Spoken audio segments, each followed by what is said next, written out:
Alrighty, here we go. I'm John Renton with my review of AEW Dark Elevation. 9 matches packed into 55 minutes with some all-out hype. Are you hyped for All Out? Well, I hope so, because it's coming up in just a few days. Anyway, let me know your thoughts on this show in the comments, please. This review will not take long, because they featured the right people, they didn't overstay their goddamn welcome, and with the exception of one particular match, this show is fine. I'm not saying it was great, but it did its job.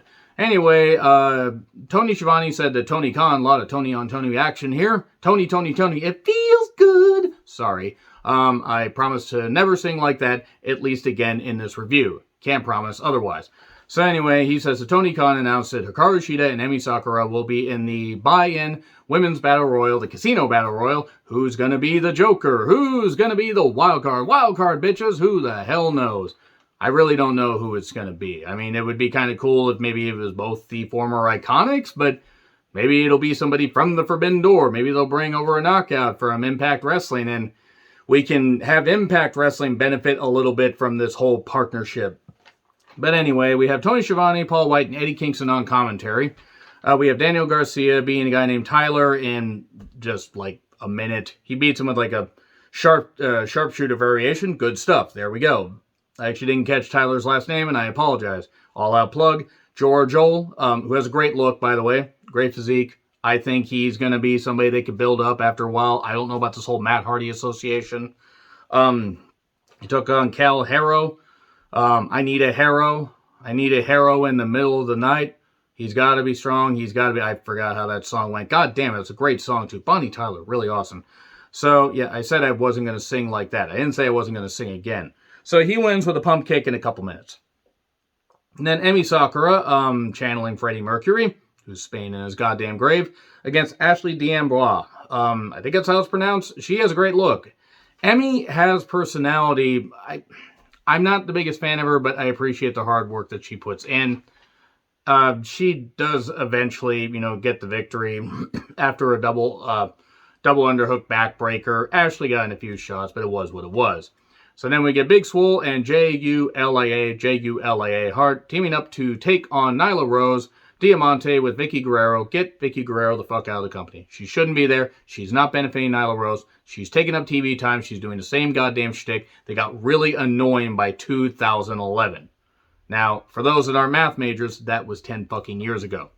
So anyway, Julia, she does have a ways to go, but she has energy. She's shown flashes of brilliance. Swole, I've never been the biggest fan of Swole in the ring, but I'm glad that she's overcoming, the condition she has, and her and Diamante are trying to build their feud. And eventually, Beast Bomb 1, 2, 3. That's pretty much it. I mean, so Julia got pinned as you would expect.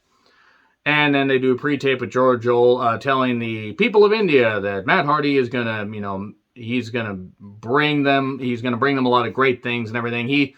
Matt tried to say at the end that tell him I'm like a deity and stuff like that. And you really don't want to say that shit in India. They're kind of, not every single one of them, but I imagine a lot of them are religious, just from the few people I talked to. And you really don't want to do that, especially with their culture. But he just basically says he's got a big head and stuff like that. And we see these captions down there. So, okay, it wasn't bad. George showing some personality. And again, does have a great look. So Dante Martin took on Adrian Grace. I apologize if I got Adam Grace. That's what it was. I tend to just scribble these names down and tend to just kind of push them out of my head because a lot of them I don't really see very much afterwards. But Adam Grace, Dante, they are high on this guy. They really are. This Grace guy got in a couple shots, but fell to a rolling DVD variation. I don't really know what to call it. 1, 2, 3. Dante Martin. Hopefully Darius comes back and they can do the tag rank stuff. But this guy, if he can stay relatively injury-free, has something. So Thunder Rosa versus Lainey Luck. I wonder if you can guess who the fuck I was rooting for. I love Thunder Rosa.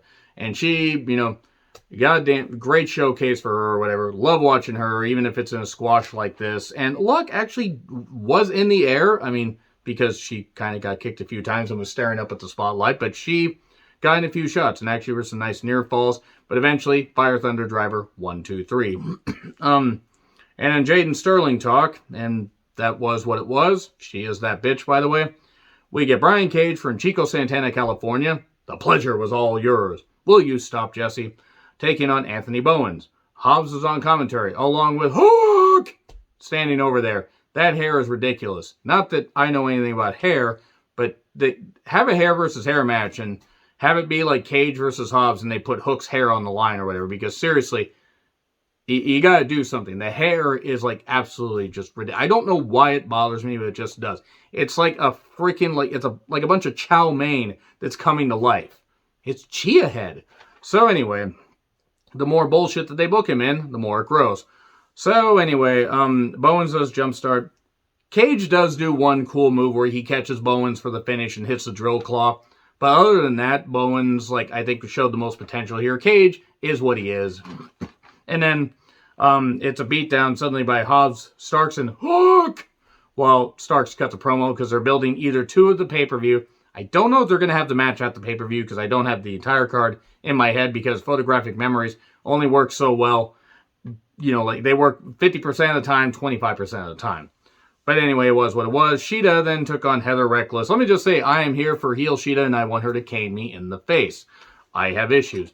I love how much more heelish she is. Heather could barely see over the top rope, and Shida mocked her and everything, but apparently this Heather Reckless is pretty good. I haven't seen that much of her. I think she only had one match on AEW programming.